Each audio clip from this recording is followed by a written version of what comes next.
Texas sun beat down like judgment, baking the gravel yard until the air shimmered above rusted fenders and busted tailpipes.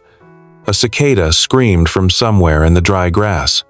Sweat ran in slow rivulets down Luke Porter's temples as he worked beneath the old Chevy wrench in one hand, flashlight tucked into the crook of his shoulder, boots planted in oil-stained dirt. The world outside that pickup was distant, just the rattle of tools, the scent of metal, and the ache in his back. He liked it that way, simple, silent, predictable. But then came the sound that always cracked through his armor. "Dad?" The voice was small, breathless, and filled with something unfamiliar urgency. Luke slid out fast, squinting against the Sunday. His daughter, Rosie, barefoot and wild-haired, was running full tilt across the gravel, her tiny feet ignoring every sharp edge. Her cheeks were flushed, her hands clenched around something tight. He dropped the wrench. Whoa, slow down, baby.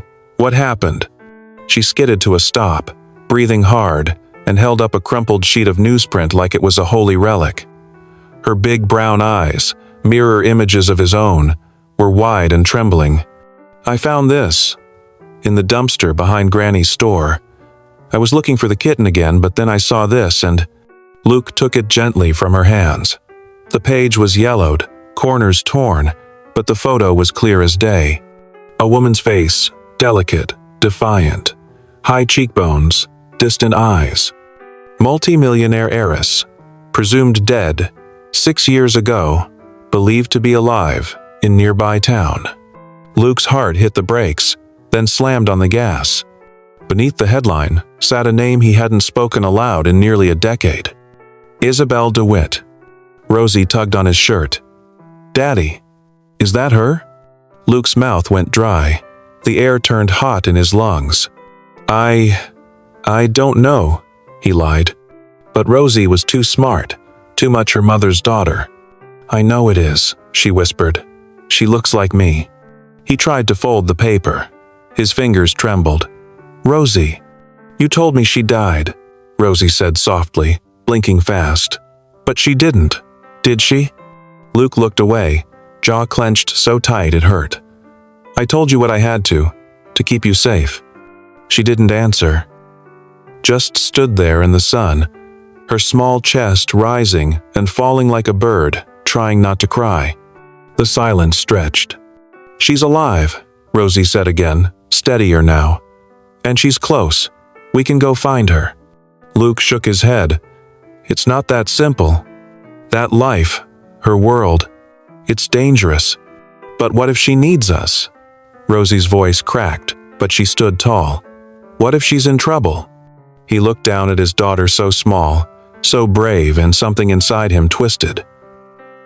Guilt. Fear. And that old buried love he thought he'd buried under grease and silence. The paper fluttered in his hand like it was trying to breathe. He should have burned it. Should have thrown it back in the trash. But instead, he looked at the name again. Isobel DeWitt. 6 years ago, she disappeared without a trace, left only a note and their daughter. Luke had spent every day since building walls, around himself, around Rosie, around the truth. Now a single sheet of paper was tearing all of it down. That night, after Rosie had fallen asleep curled up next to him on the threadbare couch, Luke stared at the ceiling fan spinning slow circles. The commune mentioned in the article, a place called Redwater Hollow, a self-proclaimed spiritual sanctuary, 2 towns over. He'd heard whispers. People going in and never coming out quite the same. He closed his eyes. His heart beat loud in the dark. She might be gone, or brainwashed, or happy, or in danger. Rosie deserved the truth, even if it cost him everything. By sunrise, the truck was gassed up, tools loaded, a spare blanket folded on the seat. Luke leaned against the doorway of their trailer, watching Rosie braid her doll's hair. "We're leaving?" she asked without looking up. He nodded once. She stood, smiled faintly, then hugged him tight around the waist. Luke looked down at the girl in his arms. so much like her mother, and still, so much his. He didn't say a word, just kissed her forehead and started the engine. The old Chevy rumbled down the cracked two-lane highway, its tires kicking up swirls of dust that danced in the morning light. The desert stretched wide in all directions, flat, sun-bleached, and silent, except for the soft hum of the radio, playing an old country tune that neither Luke nor Rosie was really listening to. She sat quietly in the passenger seat, legs folded under her, arms wrapped around her stuffed fox. Every so often, she glanced sideways at her dad, as if afraid to ask but needing to know. Luke kept his eyes on the road, one hand on the wheel, the other tapping the steering column with quiet nerves. "Dad," Rosie finally said, her voice barely above the wind brushing through the cracked window. "Was she scared? When she left?" Luke swallowed. He didn't answer right away. "She was, protecting you," he said eventually. "Us." Rosie turned the stuffed fox in her hands. "Did she love me?" He blinked hard. That hit deeper than he expected. "She loved you so much, it tore her apart to leave." "Then why didn't she come back?" Luke gripped the wheel tighter. The desert stretched on. "Sometimes the world doesn't let people come back, even when they want to." The silence after that was different. He could feel Rosie's heart working things out beside him, could almost hear the thoughts ticking through her mind. The sign came a few miles later. Redwater Hollow, 18 miles. Luke exhaled, as if the words on the sign had knocked the wind from his chest. He hadn't said it out loud yet, not to Rosie, not even to himself, but this trip scared him more than any battle, any broken-down engine, any threat he'd ever faced. Because this wasn't just about finding Isobel. This was about what she might say when they did. They pulled into the gas station on the edge of a dying town called Eden's Fork, halfway to the commune. The paint was peeling from the pumps, and a bell jingled weakly as they entered the store. Rosie headed straight for the cooler, grabbing a lemonade. Luke scanned the headlines on the dusty newsstand. Another article. Another photo. Same woman. Same eyes. But this one was older. A local paper. And in the corner, barely visible, a blurry image of a tall woman in a long, sand-colored robe, standing outside a fence of prayer flags. Face half-turned. It could have been her. Luke took the paper to the counter. The old man behind the register raised an eyebrow. "Looking for someone?" Luke didn't flinch. "She from around here?" The man gave a slow shrug. "Might be. Folk from the Hollow come into town sometimes for medicine and parts. Don't talk much. Don't stick around." Rosie stepped up beside him. "We're looking for my mom," she said bravely. The old man looked down at her, then back at Luke, measuring the space between them. "She lost?" the man asked gently. Luke's voice was dry. "Something like that." A moment passed. Then the man pointed out the window. "Keep going west. Look for the painted rocks by the river bend. You'll know the place when you see it." Luke nodded. Paid in cash. They got back in the truck without a word. The sky burned orange by the time the road narrowed to a trail. They passed the painted rocks, spirals and symbols in red and black, and came to a gate made of driftwood and barbed wire. A wooden sign hung crooked. "Redwater Hollow. All seekers welcome." Rosie leaned forward in her seat. "It feels weird," she whispered. Luke agreed. He drove through the gate. Inside, the world changed. The air turned heavy. Still, there were domes made of straw and mud. Prayer flags strung between Joshua trees. People in long robes walking silently, heads bowed. Children chasing chickens barefoot. But no laughter, no music, no sound but wind.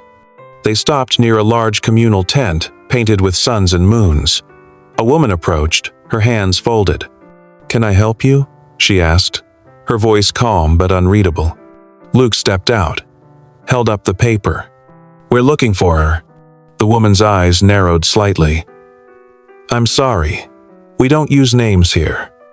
Only seeker titles. I don't care what name she uses. That's my daughter's mother." Rosie got out too, her heart pounding. "Her real name is Isobel," she said, "but she called me Little Star." The woman flinched just for a moment. Then she turned, gesturing for them to follow. They walked through the commune in silence, past tents and stone gardens, past strange statues carved from driftwood and bones. Finally, they reached a shaded corner near the edge of the camp, and there, kneeling beside a small cactus bed, was a woman. Long dark hair streaked with sun-bleached gold, hands covered in soil, shoulders thin and sloped like she'd been carrying too much for too long. Luke stopped walking. Rosie took a step forward, then stopped too. The woman looked up. Her eyes were clouded, like smoke behind glass. Rosie didn't move at first. Just stood there, arms hanging at her sides, her lemonade bottle forgotten in the dust. The woman kneeling in the garden, her mother, was so close she could hear the rustle of fabric when she shifted. But her face, it was wrong. Calm in the way only someone empty could be. Eyes open but unfocused, as if the part that made her Isobel had been carved out and buried somewhere in this dry, sun-bleached land. Luke stood behind Rosie, silent, jaw clenched tight. The woman looked at them both, tilting her head slightly, like someone studying two paintings she didn't understand. "You've come far," she said, voice soft, even. "But the past is not here. Only release, only light." Rosie's throat tightened. "You don't remember me?" The woman's eyes flicked toward her, almost curious. Then away again. Luke took a step forward, but the guide beside them subtly blocked his path.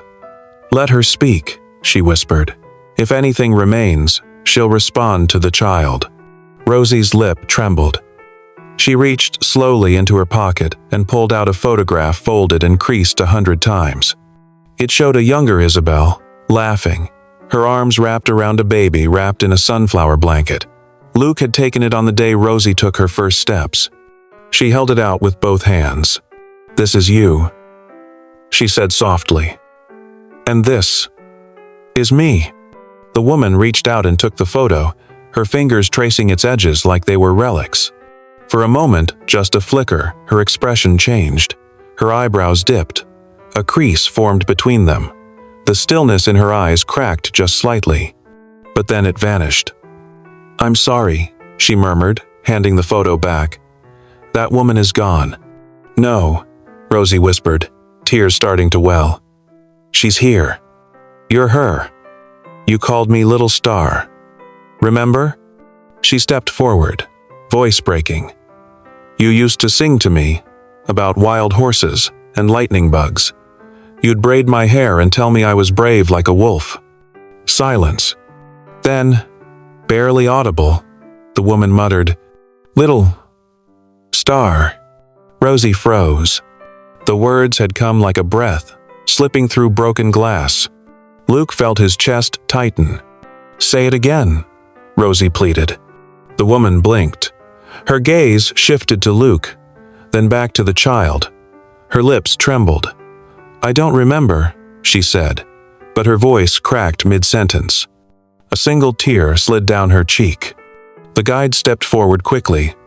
"That's enough for today. She needs to rest." "No," Rosie protested. "She's still in there. She knows us." Luke held up a hand to stop her. He met the guide's eyes. "What did they do to her?" The woman didn't answer, but the look in her eyes said more than words. Back at the truck, Rosie refused to sit inside. She climbed onto the hood and hugged her knees to her chest, staring back at the commune gates like she could will her mother to follow. Luke stood beside her, arms crossed, staring at the ground. "You lied to me," she said after a while. "Not angry, just hollow." "I know. I asked you every year, on my birthday, at Christmas." Luke swallowed hard. "I didn't want you growing up afraid. I thought if I told you she died, you'd be safe." She was alone. She left because she had to. not because she wanted to. Rosie looked up at him, her face flushed with grief and heat. But she's still my mom, even if she doesn't remember. Luke reached out and touched her shoulder. I never stopped loving her, he admitted, even when I hated her for leaving. Rosie leaned against him then, and for a long time, they sat like that father and daughter beneath the fading sun, the silence full of things finally said. That night, they camped just outside the commune, too uneasy to leave, too unwelcome to stay.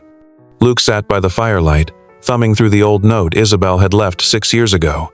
He'd kept it hidden in a lockbox for years, too painful to read, too sacred to throw away. Luke, they're coming. I can't risk them finding Rosie. Or you. I'm going somewhere they can't follow. Don't come looking.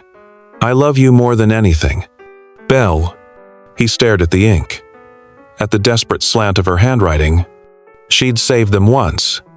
Now it was his turn. The next morning, they tried again. This time, Isobel was in the shade of a small shrine, arranging stones in a circle. Her hands moved with strange rhythm, as if each motion had been rehearsed 100 times. Rosie walked up quietly and sat beside her. Isobel didn't speak, but she didn't move away either. Rosie placed her small hand gently over her mother's.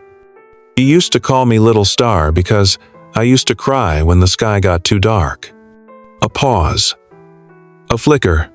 And you said, even when you can't see them, the stars are still there. Isobel's breathing hitched. Then slowly, like breaking through ice, she whispered, I used to sing that. Rosie nodded. Can you try again? Her mother's lips parted, dry, trembling. And in the quiet of the desert morning, a single note escaped. Wild horses. Can't keep me. Far. Her voice cracked. She covered her mouth with her hands, then started to cry. Luke stepped forward, but didn't speak. Rosie slid into her mother's lap, wrapping her arms around her waist. She didn't let go. Isobel buried her face in her daughter's hair. The desert wind picked up that afternoon, curling dust into the air like whispered warnings. Rosie stayed nestled against her mother, who now sat silent beneath a weather-worn canopy of prayer cloth. Isobel hadn't said much since the song, but she hadn't let go of Rosie either. Luke kept his distance close enough to shield, far enough not to spook whatever fragile part of Isobel had begun to remember. But the calm didn't last. From the corner of the compound, movement stirred. A group emerged, dressed in pale linen robes, their faces shaded by wide-brimmed hats.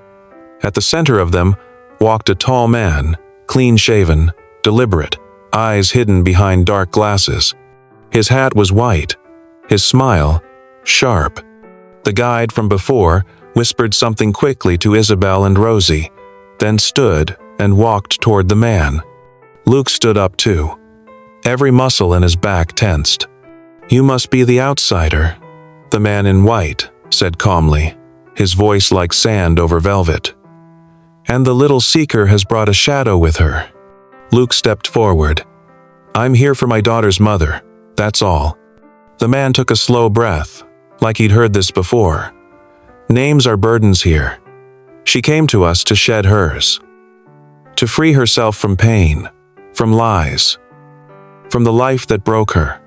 That life gave her a daughter, Luke replied. One she's starting to remember. She left it behind, the man said, by choice. And choices must be honored, or nothing is sacred. Luke's jaw twitched. She didn't choose to forget. You took her memories. The man's smile faded, just a fraction.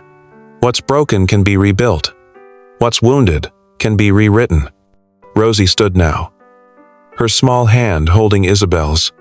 She wants to come with us, she said. I know she does. Isobel looked up at the man in white.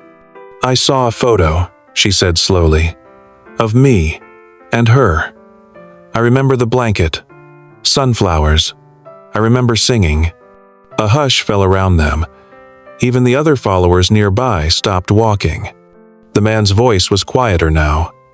Memories are traps, painful ones. Some pains worth remembering, Luke said. Isobel looked from Luke to Rosie. Her eyes weren't as clouded now. There was something real flickering beneath them. I want to go, she whispered. The guide flinched. The man's jaw clenched. You've forgotten the vows, Belle, he said. There are consequences. Luke stepped forward. She's leaving. That's it. But as he reached for Isobel, two of the robed men moved between them. Luke's hand curled into a fist. You going to try something in front of my daughter? The man in the white hat gave a thin smile. We won't stop her, but leaving is not permitted until after sunset ceremony. She agreed to our ways. She must say goodbye to the light properly. It was a trap. Luke knew it, but Isobel nodded.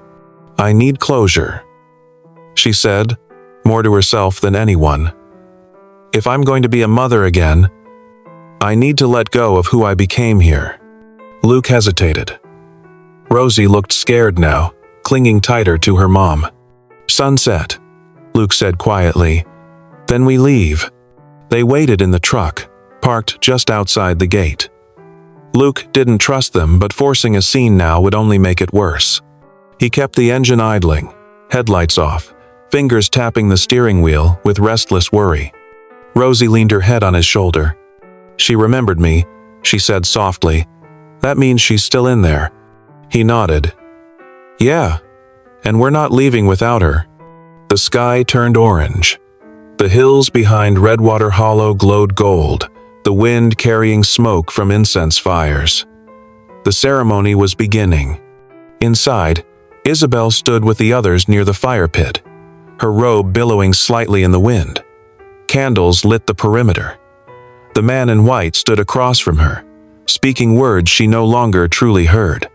Her eyes scanned the horizon. Her thoughts weren't here anymore.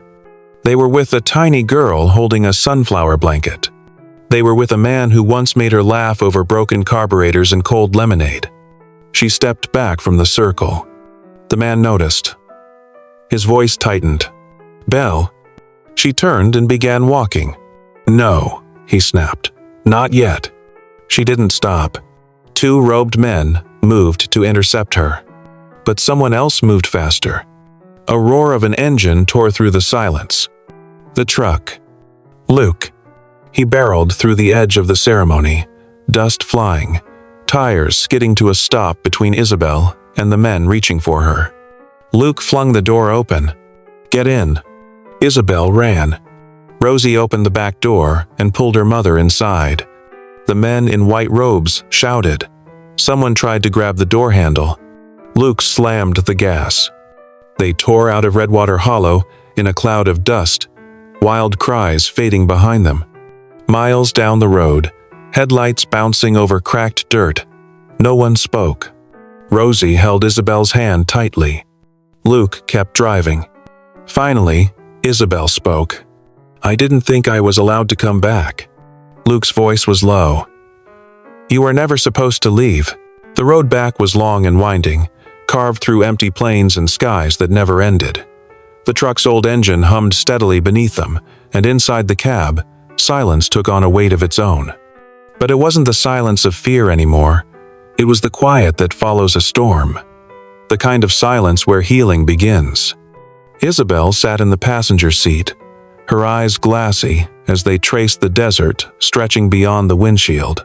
She looked worn, thinner than Luke remembered, like the years had carved away parts of her that might never fully return. Her hands were clasped in her lap, trembling now and then, like her body was just remembering it could feel again. In the back seat, Rosie leaned forward between them. We're going home now, right? She asked gently. Luke nodded. Isobel didn't speak. When they pulled into the trailer yard, the sun was just beginning to dip. The light turned gold, bathing the rusted hoods and cracked pavement in a soft glow. It looked the same as always. But to Isobel, it was like seeing a ghost from a life she'd buried. Luke parked the truck and climbed out. Rosie jumped down after him and grabbed Isobel's hand like she'd never let go again. You remember this place? She asked her mother, voice bright with hope. Isobel looked around slowly, the old swing hanging from the mesquite tree, the oil-stained path leading to the shop, the wooden steps Luke built himself when they brought Rosie home from the hospital. "I remember the light," she whispered, "and your laughter, and the way it smelled like rain, even when it didn't rain." Rosie beamed. "Come see my room." Isobel hesitated, but Rosie tugged gently, and she followed her inside.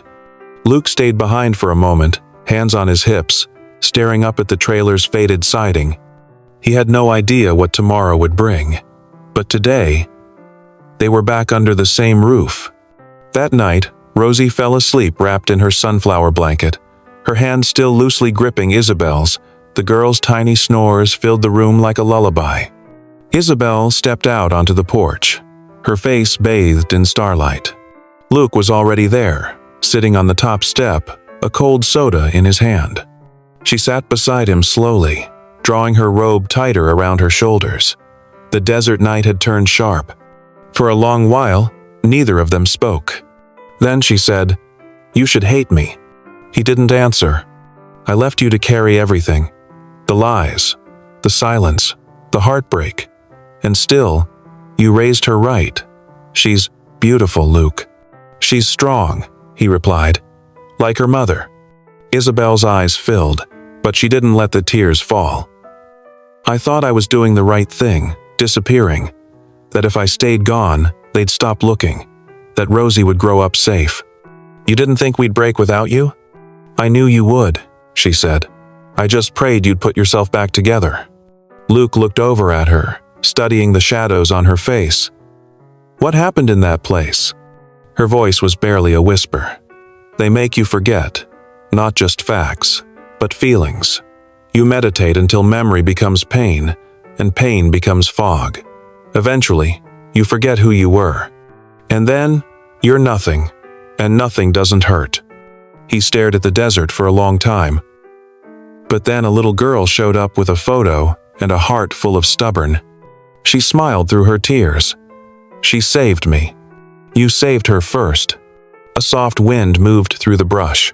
Coyotes howled in the distance. "You think there's a way back?" she asked. "To being a mother? To being someone she can depend on?" Luke thought for a long time before answering. "There's no road back," he said finally. "But there's a road forward, and you're on it." Over the next few days, the rhythm of life returned slow, uneven, but real. Rosie showed her mom how to make pancakes in a pan that wobbled. Luke taught Isobel how to rebuild the carburetor in an old Ford truck, like he used to before the world fell apart. At night, they sat around the fire pit, sipping lemonade and telling Rosie stories about her when she was too little to remember. Isobel's laughter returned slowly. Awkward at first, like her throat had forgotten how to make the sound. But it came back. One night, as the stars spread wide over the dark sky, Rosie sat up and said, "I want to plant something. Something that stays." Luke looked at her. "Like what?" "Wildflowers," she said. "They grow even when no one takes care of them. That's what I learned in the desert." Isobel looked at her daughter and nodded. The next morning, they cleared a small patch of earth beside the trailer. Rosie dropped tiny seeds into the soil with careful hands. Luke watered them. Isobel pressed her palms to the dirt. And for the first time, in a long, long while, all three of them knelt in the same light. 3 weeks passed. The desert didn't change, but inside the little trailer on the edge of nowhere, everything did. The wildflower patch beside the porch had started to bloom small pops of color in a world that once felt gray. Rosie checked it every morning like it was a sacred ritual. She watered it, talked to it. She said the flowers needed to feel wanted to grow. Luke believed her. Inside the house, the rhythm of their days was no longer just survival. Isobel cooked breakfast every morning, now burning half the toast, laughing too loud at Rosie's jokes. The shadows in her eyes hadn't vanished, but they weren't swallowing her anymore. She had signed the official forms for a legal name change. No more hidden identities, no more old aliases. Just Isobel Lane, mother to one, wife to none, and a survivor in her own right. One evening, Luke found her sitting in his workshop, staring at the photo Rosie had carried across half the country, the same one she'd once used to beg strangers for help. "She believed I was worth finding," Isobel whispered, "even when I didn't." Luke sat beside her. "She gets that from you." Isobel turned to him, eyes damp. "Do you think I can really be her mother again? You never stopped." But the world hadn't forgotten Isobel. One morning, while Rosie played hopscotch on the dirt path and Luke fixed a broken cabinet door, a sleek black car pulled up outside the trailer. A woman stepped out mid-42nd, blazer sharp enough to cut glass. Behind her, 2 men in suits. Isobel froze. Luke stepped in front of her. "You need something?" The woman didn't blink. "My name is Agent Marla Keene. I'm with the Bureau." Rosie peeked around Luke's leg. "Is she in trouble?" "No," Marla said gently. "She's in history books." Isobel stepped forward. "What do you want? We know who you are, and we know what you risked exposing." Isobel's voice turned steel. "Then you know I have a child. And I'm done running." Marla nodded. "We're not here to take you. We're here to protect you. Someone else spoke up after you disappeared. You started something. Quietly, from the shadows." She handed Isobel a plain manila envelope. Inside were news clippings, articles, survivors, lawsuits, a growing movement, a truth that no longer needed to hide. "You mattered," Marla said. "Even when you were gone." That night, Luke and Isobel stood out on the porch, arms brushing. "You ever think," she said quietly, "that maybe the only way out of hell is through it?" He smiled. "Every time I look at her." They turned toward the wildflower patch. Rosie had added a little wooden sign that read, "Things grow back." Isobel whispered, "I think I'm ready to be me again." Luke looked at her. "Then let me walk with you." The next morning, Isobel took Rosie to town for the first time in years. They stopped at the diner. People stared, some in shock, others in quiet awe. Isobel didn't flinch. She helped Rosie pick a sunflower sticker for her notebook. She shook hands with the sheriff. And when someone whispered, "Isn't that the woman from?" she smiled and held Rosie's hand tighter. Weeks later, Rosie's school project asked her to draw her family. She used crayon for the trailer, pencil for the pickup, and bold colors for 3 stick figures. Underneath, she wrote, "My dad is brave. My mom came back. And I am the wildflower they planted."